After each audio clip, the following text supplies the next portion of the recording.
यह कहानी राजस्थान के एक छोटे से गांव की है, जहां लोग रात में एक सुनसान सड़क से गुजरने से डरते थे। कहते थे कि वहां कुछ अजीब घटनाएं होती हैं।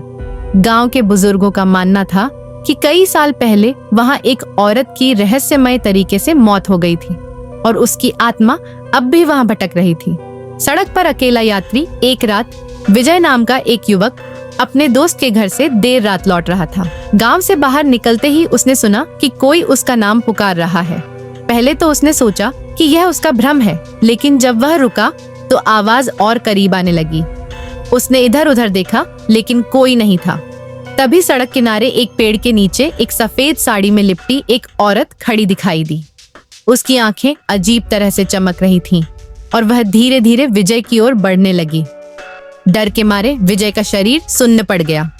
भागने की कोशिश विजय ने हिम्मत जुटाकर बाइक स्टार्ट करने की कोशिश की, लेकिन इंजन चालू ही नहीं हो रहा था। तभी उस औरत ने एक भयावह आवाज में कहा, यहाँ से भागो वरना तुम भी मुझ जैसे हो जाओगे। किसी तरह विजय ने बाइक चालू की और तेजी से गांव की ओर भागा।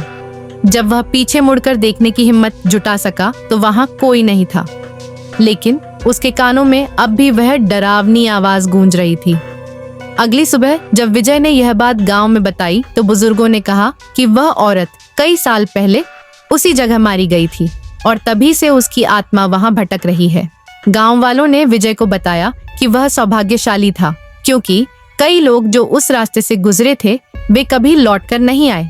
आज भी जब सूरज ढलने लगता है तो गांव के लोग उस रास्ते से गुजरने से कतराते हैं।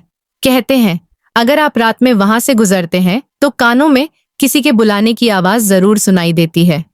क्या आप भी ऐसी किसी घटना पर विश्वास करते हैं?